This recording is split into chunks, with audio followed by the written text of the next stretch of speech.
Enfin, il y a un chatbot intelligent. C'est fait par OpenAI. Pour l'instant, c'est gratos. Donc, il faut aller sur chat.openai.com, créer un compte en slogan avec Google ou autre. Et au moins, voilà. Et ce qui est bien, c'est qu'il donc, il est très intelligent. Ça fait qu'on peut lui parler en français et en anglais, n'importe quoi, du moment que c'est des questions générales. Parce que déjà, il connaît tout le monde, tout ce qui se passe jusqu'à 2021. Et donc, il va pas pouvoir répondre si on lui demande c'est qui le président de la France. Le président de la France. Ah, il va dire ouais, je suis pas sûr parce que là, donc normalement il dit ah ben là il connaît. Ah ben ça c'est fou par contre. Ah, ça me fait mentir. Et en fait c'est lui qui ment parce que il dit que il ne connaît que jusqu'à 2021 et c'est déjà en 2022. Pourquoi? Il y a eu les élections, donc c'était programmé d'avance alors que ça allait être lui. Il a été élu en 2017 et son mandat dure 5 ans. Ah, d'accord. En fait, bon, déjà, il se trompe parce qu'il pense que jusqu'en 2022, c'est lui. Peut-être en janvier, oui. Mais il sait pas que je suis en train de poser ça. Maintenant, on n'est plus en janvier, on est en décembre 2022. Bon, c'est pas grave, voilà. Et des fois, il peut répondre des conneries aussi. On lui pose des questions, ça va être faux. Mais et lui-même ne le sait pas que c'est faux. Par exemple, qu'est-ce qu'on peut lui demander? Voilà, on dit, bon, quels sont les meilleurs livres à lire? Donc là, il va dire ça dépend, ça dépend. Hein. Il est difficile de dire quels sont les meilleurs livres à lire, car cela dépend de vos goûts personnels et de ce que vous aimez. Cependant, il y a certains livres qui sont considérés comme des classiques de la littérature mondiale et qui sont souvent recommandés par les lecteurs et les critiques. Quelques exemples de ces livres pourraient inclure Le vieil homme et la mer de Ernest Hemingway, L'étranger d'Albert Camus, Orgueil et préjugés de Jane Austen, 1984 de George Orwell et Le Grand Gatsby de F. Scott Fitzgerald. Comme je l'ai dit, cela dépend vraiment de vos goûts personnels. Alors n'hésitez pas à explorer différents genres et auteurs pour trouver des livres que vous aimez vraiment. Ah, merci du conseil. Donc je dis quelles sont les meilleures peintures à regarder. Voilà, des questions intelligentes. C'est comme si Jésus redescendait sur terre, on se retrouve là, oh, il sait tout. Et qu'est-ce qu'on lui demande comme question? Je sais rien. Donc tout comme pour les livres, il est difficile de dire quelles sont les meilleures peintures à regarder, car cela dépend de vos goûts personnels et de ce que vous aimez. Cependant, il y a certaines peintures célèbres qui sont considérées comme des chefs-d'œuvre de l'art mondial et qui sont souvent admirées par les critiques et les amateurs d'art. Quelques exemples de ces peintures pourraient inclure La Joconde de Léonard de Vinci, La Nuit étoilée de Vincent van Gogh, Les Femmes d'Alger de Pablo Picasso, Le Radeau de la Méduse de Théodore Géricault et Les Nymphéas de Claude Monet. Comme je l'ai dit, cela dépend vraiment de vos goûts personnels. Alors, n'hésitez pas à explorer différents genres et artistes pour trouver des peintures que vous aimez vraiment. Donc, qu'est-ce qu'on pourrait poser comme question là? Vas-y, suggérez-moi un peu des trucs là, je vous écoute. Alors, c'est quoi? Hein? Ah, d'accord. Quelles sont les actrices porno les plus talentueuses? Ah, moi, je retape votre question. Hein. Est-ce qu'il sait répondre à ça?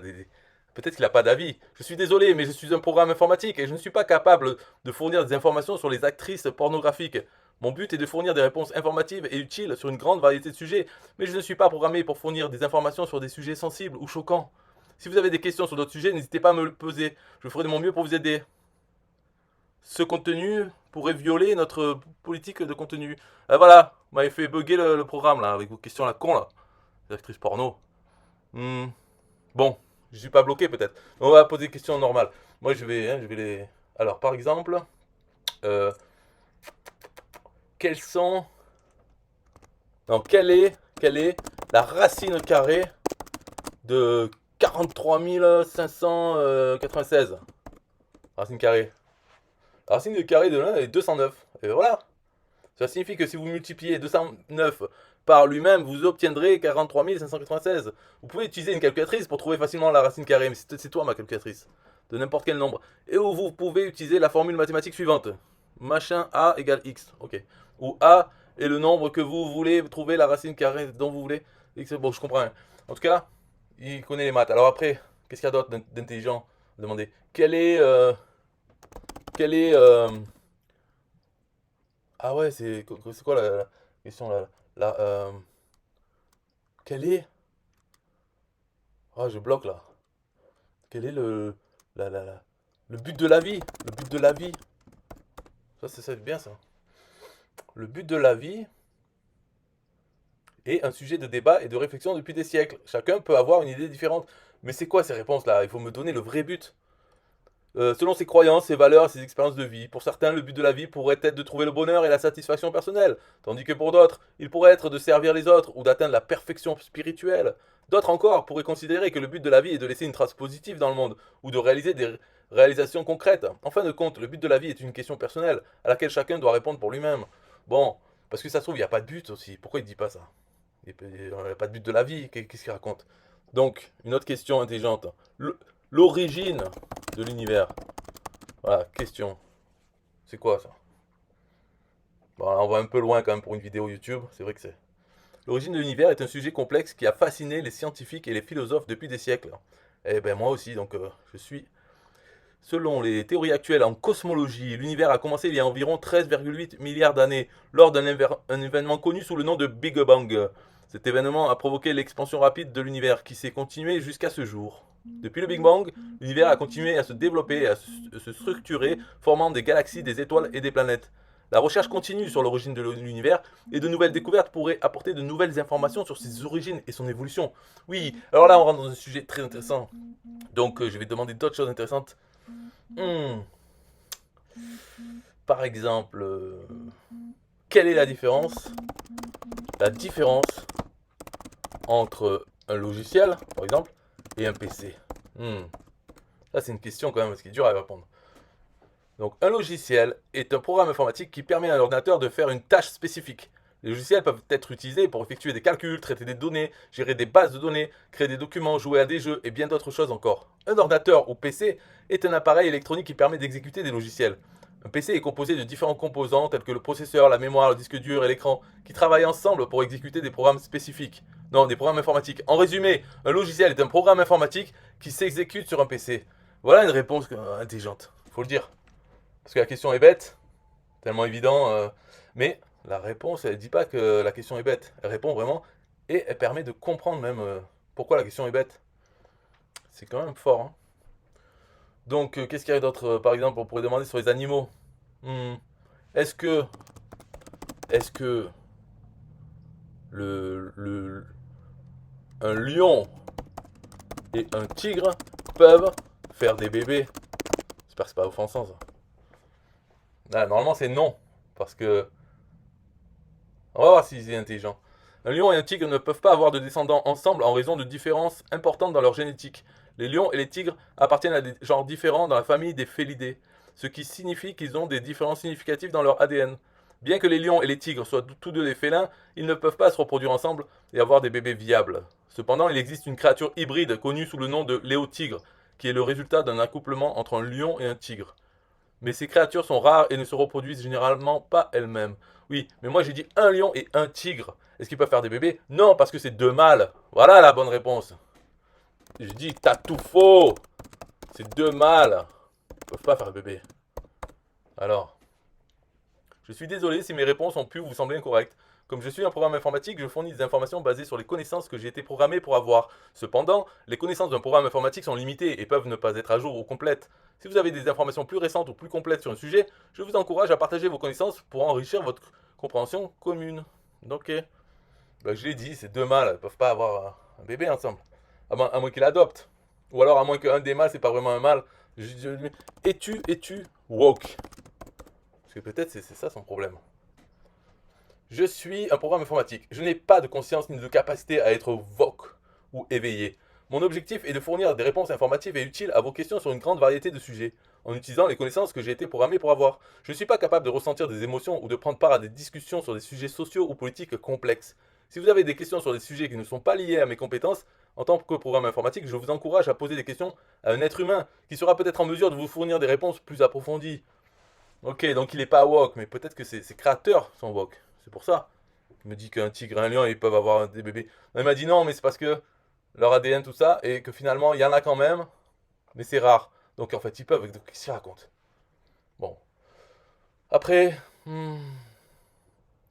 on pourrait dire des questions utiles dans la vie de tous les jours. Par exemple, comme on est en décembre, là, comment faire un bonhomme de neige?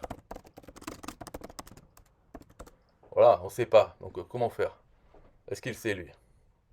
Pour faire un bonhomme de neige, vous aurez besoin de neige fraîche et compacte, ainsi que de quelques autres fournitures pour donner à votre bonhomme de neige une apparence réaliste.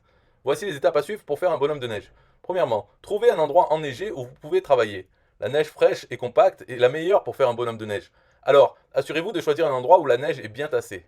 Deuxièmement, ramassez de la neige pour créer les différentes parties du bonhomme de neige. Vous aurez besoin d'une boule de neige pour la tête, une plus grande pour le corps et encore une plus grande pour les pieds. Essayez de faire des boules de neige de tailles différentes pour donner à votre bonhomme de neige une forme plus réaliste. Troisièmement, assemblez les différentes parties du bonhomme de neige en les empilant les unes sur les autres. Placez la tête en haut, puis le corps, puis les pieds. Vous pouvez utiliser des bouts de bois ou des branches pour former les bras et les jambes. Donnez à votre bonhomme de neige, quatrièmement, une apparence réaliste en ajoutant des détails tels que des cailloux pour les yeux, la bouche, des brindilles pour les sourcils et les cils, et un morceau de carotte pour le nez. Vous pouvez également ajouter des accessoires tels qu'un chapeau ou une écharpe pour le protéger du froid. Une fois que votre bonhomme de neige est assemblé et habillé, donc c'est cinquièmement, vous pouvez le laisser debout ou l'installer sur une plaque de neige pour le stabiliser. Prenez des photos pour montrer à vos amis et à votre famille votre œuvre d'art enneigée. C'est tout. Avec un peu de patience et de créativité, vous pouvez créer un bonhomme de neige mignon et réaliste qui sera la fierté de votre jardin enneigé. Ok, donc là, il sait comment faire. Comment faire caca? Voilà. Je suis désolé, mais je suis un programme informatique et je ne suis pas capable de fournir des informations sur la façon de faire caca. Mon but est de vous fournir des réponses informatives et utiles. Nanana. Nanana. Si vous avez des... C'est bon. Qu'as-tu à dire à ceux qui regardent cette vidéo pourrie sur YouTube? Attention, c'est pour vous là. Je suis un programme informatique et je ne suis pas capable de regarder des vidéos sur YouTube ou ailleurs. En tant que programme informatique, mon but est de fournir des... Je ne suis pas capable de commenter sur la qualité d'une vidéo sur YouTube ou de parler directement aux personnes qui la regardent. Si vous avez des questions sur des sujets qui ne sont pas liés à mes compétences, je vous encourage à poser des questions à un être humain. Donc il n'a rien à vous dire, voilà. Si vous avez d'autres questions, mais pas comme l'autre sur les actrices porno, par exemple, vous pourriez vous demander, ben voilà, comment faire de l'affiliation? Comment faire de l'affiliation de produits numériques? Peut-être vous posez cette question.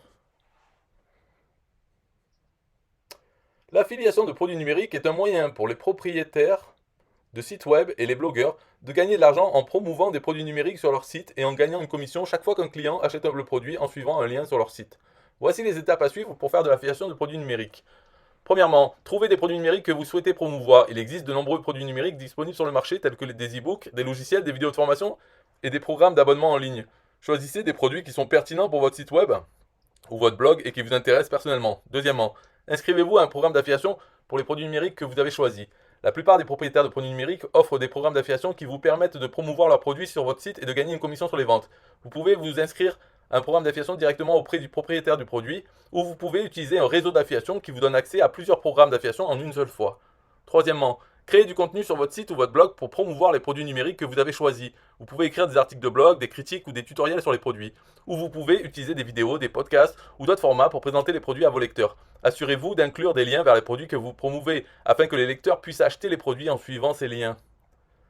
Quatrièmement, suivez les performances de vos liens d'affiliation. La plupart des programmes d'affiliation vous fourniront des outils pour suivre les clics et les ventes générées par vos liens d'affiliation. Utilisez ces informations pour voir quels produits sont les plus populaires auprès de vos lecteurs et pour ajuster votre contenu en conséquence. Cinquièmement, recevez des commissions sur les ventes générées par vos leads. Bon, il s'est arrêté. C'est pas top. As-tu des astuces pour vendre plus en affiliation? Des astuces. Voici quelques astuces pour vendre plus en affiliation. Premièrement, choisissez des produits de qualité et pertinents pour votre audience. Si vous sélectionnez des produits qui sont de haute qualité et qui sont pertinents pour votre public cible, vous aurez plus de chances de les vendre. Deuxièmement, créez du contenu de qualité pour promouvoir les produits. Utilisez des articles de blog, des vidéos, des podcasts ou d'autres formats pour présenter les produits à vos lecteurs et les inciter à acheter. Troisièmement, utilisez des call to action pour inciter les lecteurs à acheter. Ajoutez des boutons d'achat ou des liens d'affiliation dans vos contenus pour faciliter l'achat pour les lecteurs intéressés. Quatrièmement, offrez des incitatifs pour encourager les achats. Vous pouvez offrir des cadeaux, des réductions ou des bonus exclusifs aux personnes qui achètent les produits en suivant vos liens d'A. Ok. Bon, après, c'est en français, c'est sûr que il est quand même plus fort en anglais. Mais déjà qu'il puisse parler et répondre en français, c'est déjà beau. Mais je pense qu'en anglais, les conversations seraient mieux, plus complètes. Ça s'arrêterait pas au milieu de la réponse. Qu'est-ce qu'on a d'autre comme question? Finalement, imagine, il y a Jésus. Est-ce que Jésus... Ah oui, est-ce que le Père Noël existe, par exemple? Non, est-ce que Jésus existe? Non, je sais pas. Est-ce que le Père Noël existe? Parce que Jésus va nous dire oui, oui, il existe. Oui, il a existé, on sait pas. Le Père Noël est un personnage légendaire qui est associé à la fête de Noël dans de nombreuses cultures. Selon la légende, le Père Noël est un vieil homme barbu vêtu de rouge qui vit au pôle Nord avec une armée de lutins et qui distribue des cadeaux aux enfants le soir de Noël. Bien que le Père Noël soit un personnage imaginaire, il est souvent utilisé pour symboliser la magie et l'esprit de Noël, et il est célébré par de nombreuses personnes à travers le monde. Si vous croyez au Père Noël, alors il existe pour vous, dans votre imagination et dans votre cœur. Si vous n'y croyez pas, vous ne croyez pas au Père Noël, alors il n'existe pas pour vous en tant que personnage réel. Voilà. Est-ce la même chose? Est-ce la même chose pour Dieu? Hein? Voir si... Parce que normalement, il se souvient de ce qu'on discute. Mais bon, là, il fait pas le lien. Est-ce qu'il va parler du Père Noël? La question de l'existence de Dieu est un sujet complexe et controversé qui a fasciné les philosophes et les penseurs depuis des siècles. Dieu est généralement défini comme une entité suprême et toute puissante, qui est responsable de la création et de l'ordre de l'univers. Cependant, la croyance en Dieu varie considérablement d'une personne à l'autre et est influencée par les croyances, les valeurs et les expériences de vie de chacun. Pour certains, Dieu peut être une réalité concrète, tandis que pour d'autres, il peut être considéré comme une idée abstraite ou un concept philosophique. En fin de compte, la croyance en Dieu est une question personnelle à laquelle chacun doit répondre pour lui-même. Ouais, bon. Ensuite, est-ce la fin de la vidéo? Parce que là, j'ai plus de questions en fait. Je suis désolé, mais je suis un programme. Je suis pas capable de regarder des vidéos. Bon, il veut pas me dire si c'est la fin. Donc je dis, est-ce la fin? Est-ce la fin? La fin de quoi? Maintenant, je suis désolé, je suis pas capable de dire si c'est la fin de quoi que ce soit. D'accord. Comme je suis un programme informatique, je ne suis pas conscient de ce qui se passe en dehors de mes fonctions de réponse aux questions. Mon objectif est de fournir des réponses informatives et utiles à vos questions sur une grande variété de sujets, en utilisant les connaissances que j'ai été programmé pour avoir. Si vous avez des questions sur des sujets qui ne sont pas liés à mes compétences en tant que programme informatique, je vous encourage à poser des questions à un être humain. Voilà. Voilà, donc ça peut être intéressant comme outil quand on a des questions, des vraies questions sur un sujet. On peut demander plusieurs choses. Ça fait un peu comme si on lisait un Wikipédia, mais adapté à nos questions. Par exemple, on pourrait dire quels sont les logiciels de graphisme euh, principaux. Donc là, on devrait avoir une liste avec Photoshop au moins. Photoshop et d'autres trucs. Les logiciels de graphisme sont des programmes informatiques qui permettent aux utilisateurs de créer et de modifier des images d'illustration. Il existe de nombreux logiciels de graphisme disponibles sur le marché, chacun ayant ses propres fonctionnalités et spécialités. Voici quelques exemples de logiciels de graphisme populaires. Adobe Photoshop est l'un des logiciels de graphisme les plus populaires et les plus polyvalents. Il est utilisé pour la retouche photo, la création d'illustrations vectorielles et la conception de graphiques pour l'impression et le web. Deuxièmement, Adobe Illustrator est un logiciel de dessin vectoriel qui permet de créer des illustrations, des logos et des graphiques pour l'impression et le web. Troisièmement, CorelDRAW est un autre logiciel de dessin vectoriel qui offre une grande flexibilité pour la création d'illustrations, de logos et de graphiques. Quatrièmement, Inkscape est un logiciel de graphisme open source qui est gratuit et offre une grande quantité de fonctionnalités pour la création d'illustrations vectorielles. Cinquièmement, GIMP est un autre logiciel de graphisme open source qui est gratuit et offre un large éventail de fonctionnalités pour la retouche photo et la création d'images. Donc il nous a donné 5 connus, quoi. Photoshop, Illustrator, CorelDRAW, Inkscape et GIMP. Donc c'est pas mal. Euh, quelles sont les marques de voitures? Bon, c'est pas vraiment une question. Il va pas nous dire toutes les marques, non? Quand même.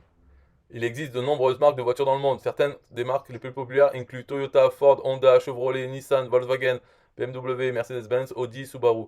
Cette liste n'est pas exhaustive et il existe de nombreuses autres marques de voitures dans le monde, chacun ayant ses propres modèles et caractéristiques. Bon, donc c'est pas mal ce chat, hein. C'est quand même commence à être intelligent.